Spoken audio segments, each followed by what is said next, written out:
crystal clear on this issue. There's a party that wants to tax and spend, there's a party that does not. And I'm a part of the party that does not. And here's what's going to happen. Do I support the elimination of it? No. And for COVID, the reason, what happened during COVID, we saw sales and goods and services just drop precipitously. You know, the income tax gives you kind of that base layer. Yes, it ought to be further reduced. I'm supportive of that. Eliminating it gives our budget too much of a variable swing. And this is coming from a finance budget guy. What I will tell you is this. The reason we are the #1 state for business is because of our attractive tax structure right now. If you look at our spend per capita, our taxes per capita, I think we rank somewhere 40th. That's a good ranking. That's where you want to be, is in that number, because you want to have one of the most competitive states from a tax structure standpoint. And so that will be what my focus is keeping taxes low in Georgia. Should we eliminate the income tax altogether? I think that's a big promise. I don't know if that's actually feasible or something that we can get done in the General Assembly. Thank you. Yeah. Okay. What are the top 3 issues for Georgia? I've knocked on thousands of homes, right? So these are not my 3 issues. These are not polling 3 issues. These are people 3 issues. And I mentioned them at the start. I'll mention them again. Absolutely, #1 issue on people's minds, the economy. People are absolutely hurting right now.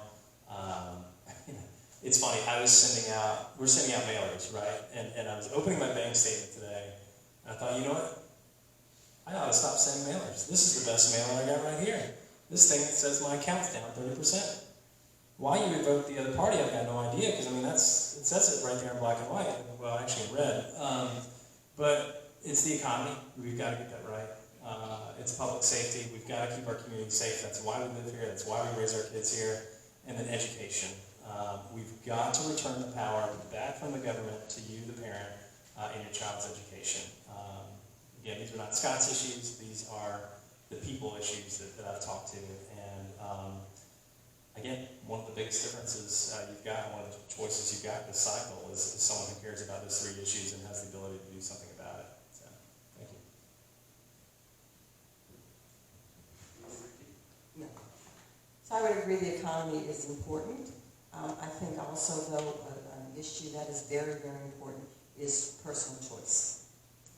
You know, when we have women who are no longer able to make their choice in their health care, I think we need to look at that. And that is one of the top issues in the area.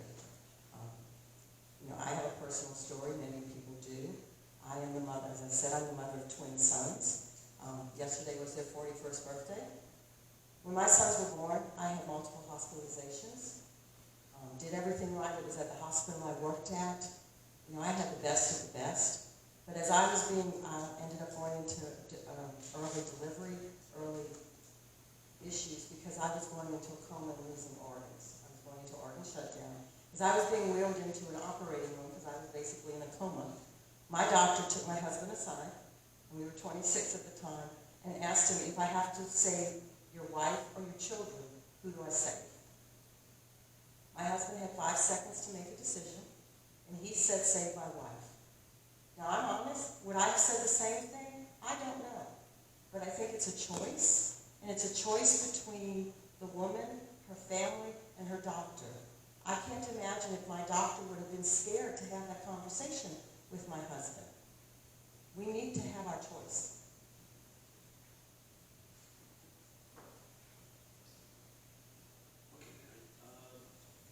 You're right. So, let's see.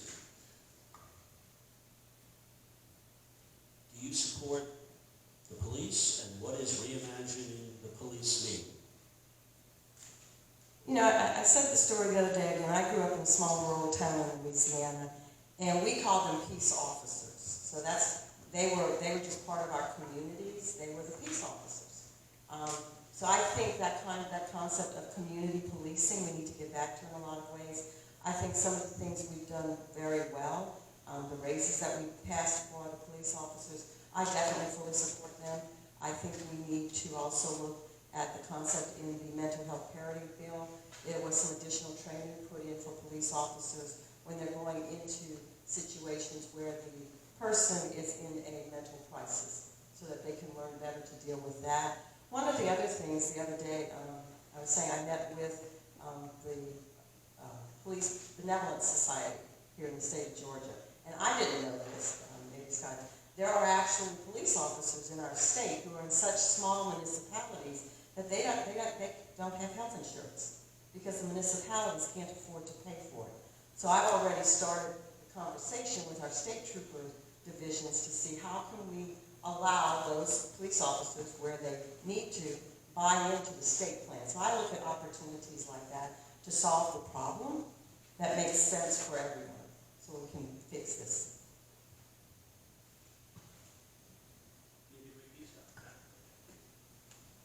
Yes, absolutely. We've got to support our police. I mean, heck, have we not seen firsthand? Have we not witnessed what has happened when we don't? We've got the city of Atlanta that has gotten out of control, and now that crime is coming up our way because the elected leaders down there have decided to turn a blind eye and not support our police. And now they're suffering the consequences of it, and they can't recruit folks to the police force. Folks don't want to join. Morale is low. They can't find folks. And now we're kind of in a war. You know, I was driving downtown the other day, and I saw a big billboard, "Come join Cobb County Police." You know, and we've got all these counties fighting over fewer people. I mean, who wants to be a police officer right now? It's a tough job to lay down your life for another person, put your life on the line. Unbelievable what they do, and the sacrifices they make, and the pressure they're under, and what they've been through the last couple of years. And yeah, we need leaders, elected leaders, who are going to stand up for them, say, we've got your back, we are going to fund you, we are not going to turn away from you. And by doing that, we make our community safer. So 100%, you know, my record will reflect supporting the police. Thank you.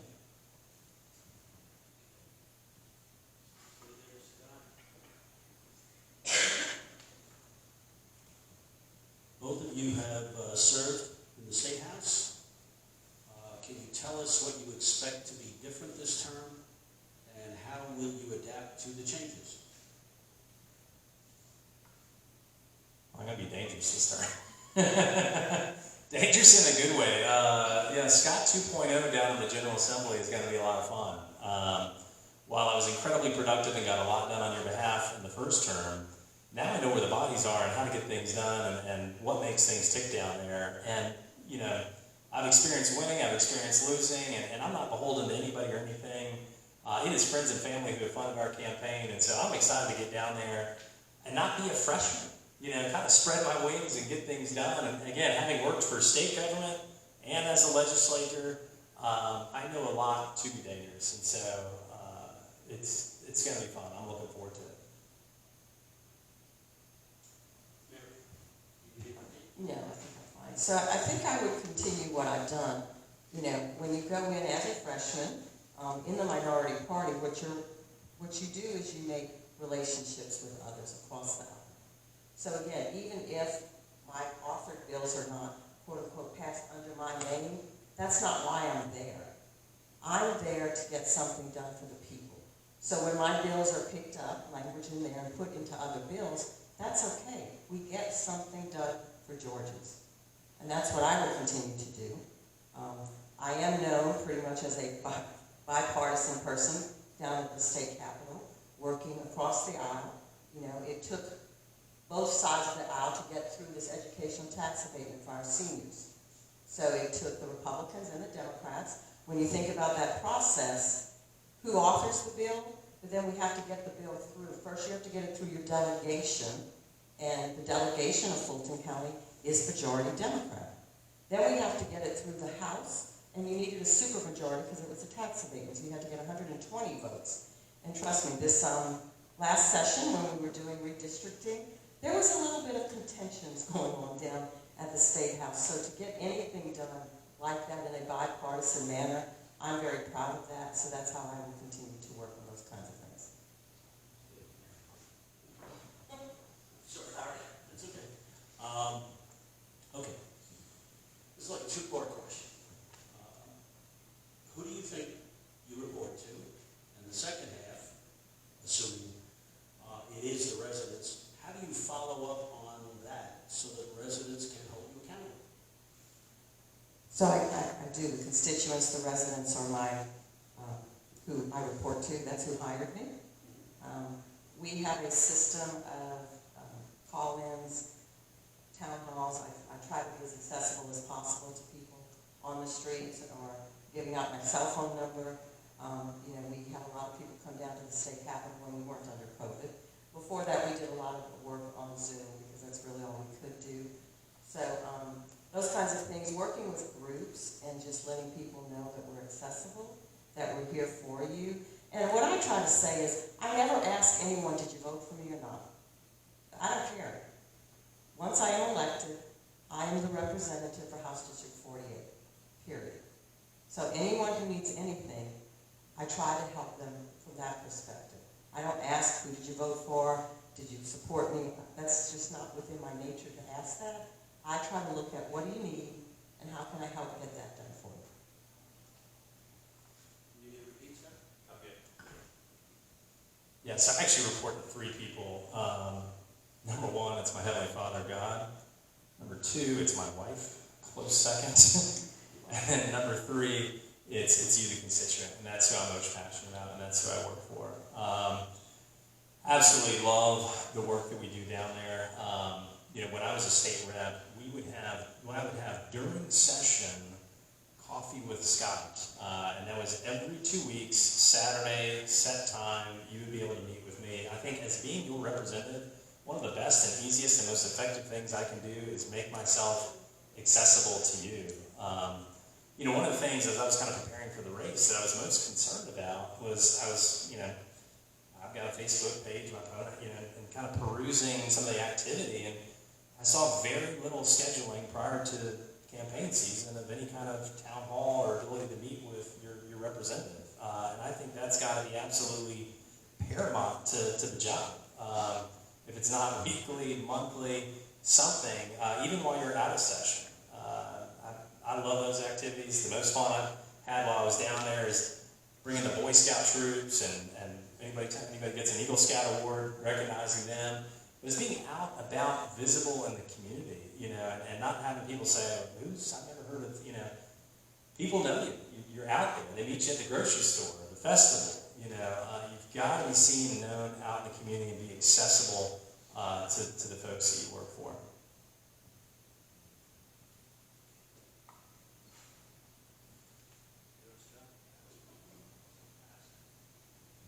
Okay. Public safety is a primary concern for many Georgia voters. As a result, many are choosing to arm themselves for protection. However, some claim that the very act of arming themselves makes us less safe. How do you balance the conflict between those who want to own weapons to protect their families and those who feel threatened on the knowledge that their neighbors might own weapons? I'd say I think Georgia strikes a good balance of where we're at right now in our legislation. I think it again speaks to kind of a broader issue, more of a symptom of a cause that we've got to address of why do people not feel safe, and let's address that first before we talk about all the other issues. We've got to address the root cause, and the root cause is you've got Democrat policies across the state that have turned their back on police, turned their back on the rule of law, and we're seeing the consequences of that. I mean, just in our backyard in Peachtree Corners here, broad daylight, we had a guy shot on a Sunday at 1 o'clock. That's unacceptable. That should not happen anywhere in Georgia, much less Peachtree Corners or Johns Creek. And again, it speaks to those broken policies that have led to rising crime. Let's address those policies and that leadership first. And, I've got an opponent that if you peel back the record, it's time and time and time again, no. Every time we've had a chance to strengthen penalties on criminals, she's put them first and you, the homeowner, second. And again, another difference that you're going to highlight in this race is who's really got your back, who's really cares about the community, that's going to put our community first in terms of public safety. I'm the guy you've got to vote for when it comes to that. Thank you.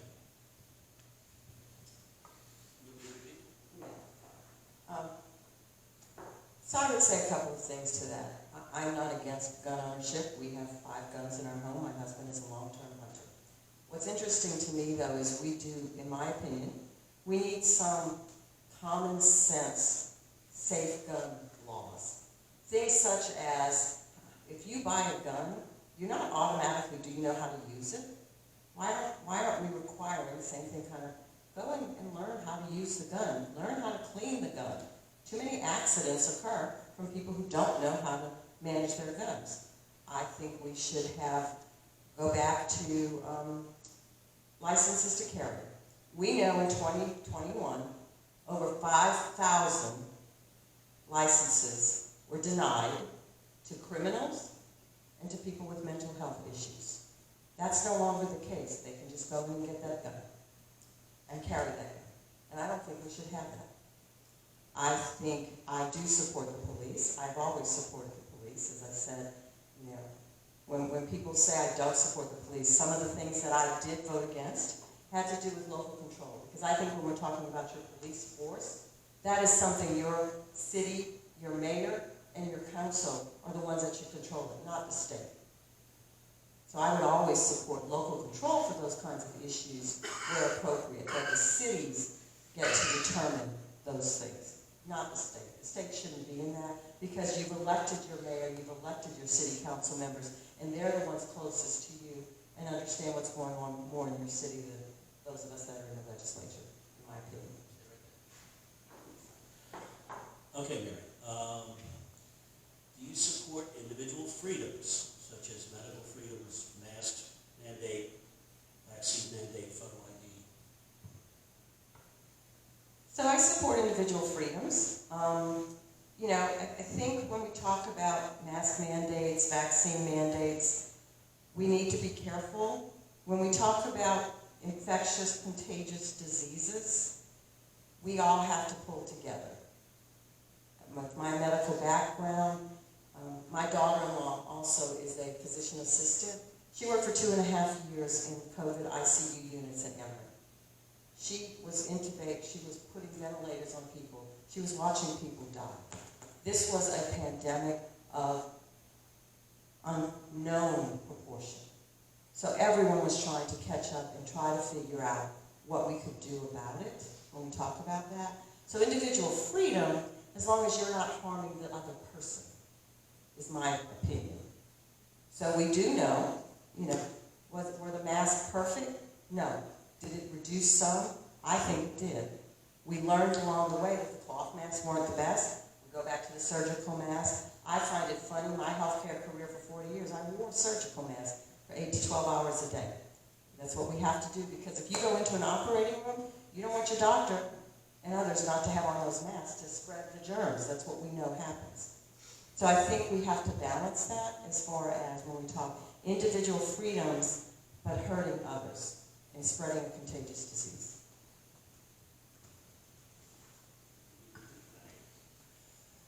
Yeah, I have a hard time taking advice on science from a party that believes a heartbeat is manufactured somehow. I think about Clayton County, right? They were the last state to reopen.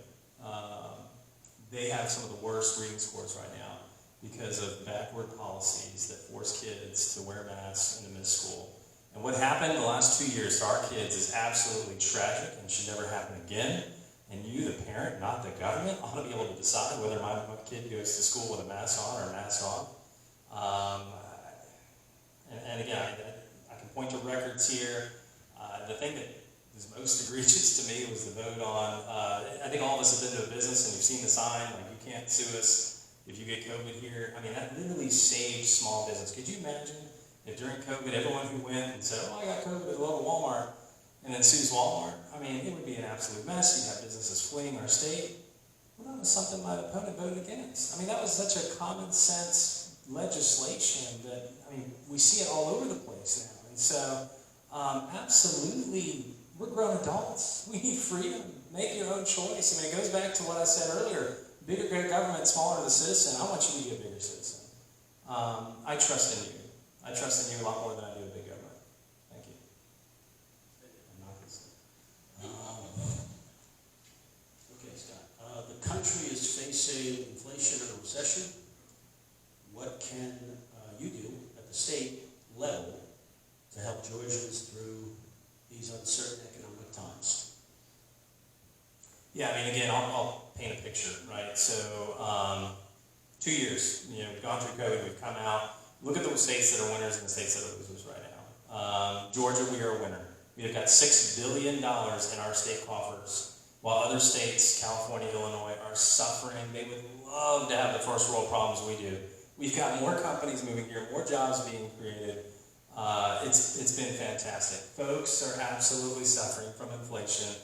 Federal policies created by a Democratic Party, and again, I don't know what the message is right now. I don't know how you come and say, hey, vote for us. We'll fix the problem we created. It's like an arsonist saying, hey, let me help you put out the fire, right? Like, you wouldn't do that. You wouldn't trust the person to do that. And so I'm asking you to trust the party who told you all of this out of control trillions of dollars of spending is going to lead to inflation, it's going to lead to a recession, and now we're trying to change the definition of a recession. We are in a recession today, and you need to elect a party, the Republican Party, who can get in there and fix it. So again, I'll paint a picture. You got a choice, $6 billion. Which party do you trust to handle your money and get back to you? I'll leave that choice to you. Thank you. And I would, the $6 billion, I think we also have to thank the federal government that brought in the $12.6 billion into this state to help with the issues we and other states were dealing with. What I would do, again, as Scott said, inflation is a federal issue. Unfortunately, we cannot control what the Federal Reserve sets interest rates and those kinds of things at. We in the legislature, we are reducing the income tax. Those kinds of things, we are doing it in a very measured way to try to bring that down. We're trying to allow, here in Fulton County, pass the bill that will allow some relief for our seniors, 65 or older, for their educational school board taxes, to bring that down, to allow some of our seniors to maybe stay in their homes. It's not, we're going to start that process. Those are the kinds of things we can do. Again, the governor was very good with removing the gas tax right now while we need it done. Now, again, we don't set OPEC prices either. Now, why is that being done? It's a global issue in a lot of ways. That oil will go up and down. Again, I come from Louisiana, so trust me, we were an oil economy, understand that. But when it goes up and down, that's just the way things are. And you have to try to adjust to those things. What can we? Such as eliminating the gas sales tax as much as we can right now, until that runs out, until it stabilizes. Okay. President Biden has recently called on all 50 governors to pardon all inmates convicted of possession of marijuana. Do you support the release of these nonviolent offenders? So I think we get into the concept of decriminalizing marijuana. And I would say that we do need to look at those concepts to decriminalize it. I do not believe that we should make it legal.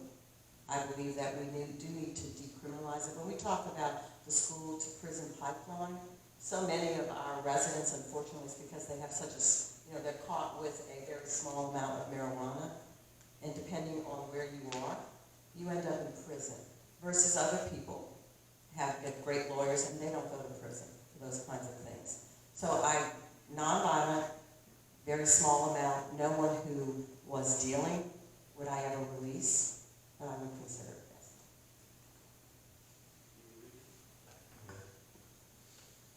Yeah, talking about President Biden, right? I don't know if we've mentioned him here.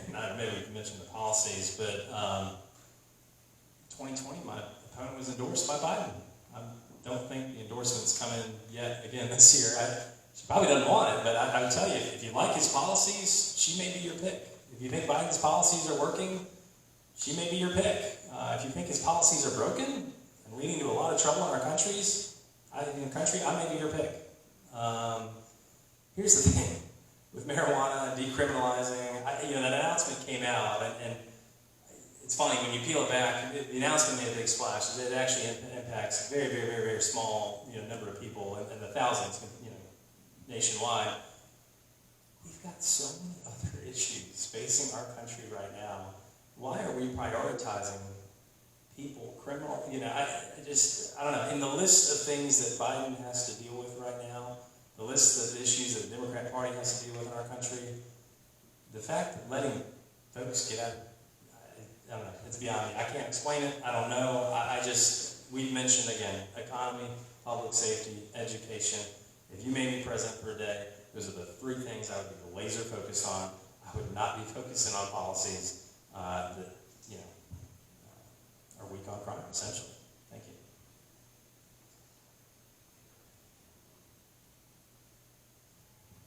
Hey there, Scott. Scott, do you believe in term limits, and would you self-term limit? The voters term limited me in 2018, so I know what that feels like. You know, at a national level, heck, yes, we have got politicians there that have enriched themselves for decades and need to be long gone. They offer no new ideas and more of the same old broken policies that have wrecked our country. At a state level, we are earning $17,500 a year. I have every incentive in my budget to not be in this job. It is really, truly public service, and it's something you absolutely have to love. I think you, the voter here in Georgia, especially in our district, a district that's so close like this, either one Mary or I could be in or out in any given year. I think there was a study one time, the average tenure in the state legislature here in Georgia has got to be less than 8 years. So it's not an issue that I see right now. Now, if it's starting to become one, heck yeah. Yeah, at a federal level, for sure. Again, at the state level, this being a part-time job, there's some legislatures in our country where it's a full-time job and you're earning, you know, six-figure salary to be in office all year long. That's something that we have to evaluate. Here, January to March, part-time job, you have a day job that pays the bills. I just don't think the incentives are there in place to warrant a serious look at term split. Yeah, that's my opinion. Thank you. So yes, I actually do believe in term limits even at the state level. One of the things that I've seen is while it's part-time, there are people there 20, 30, 40 years. And I'm sorry, that to me is just way too long. So I would actually like to see a change. Now, I would couple that with the concept of that the terms we serve should be 4 years, but I would alternate. So all of the alternate even numbers would be on one time, odd numbers of districts would be on another, so you'd have continuity. So you wouldn't switch out like we do now, actually, technically, the entire Senate and House could be switched out in 1 year. So this, to me, would be continuity.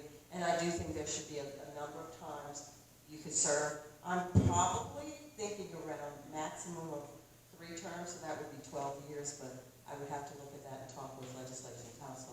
But I've already started working with them to see, because I believe in term limits. If we're going to do it for federal, we need to do it for the state too.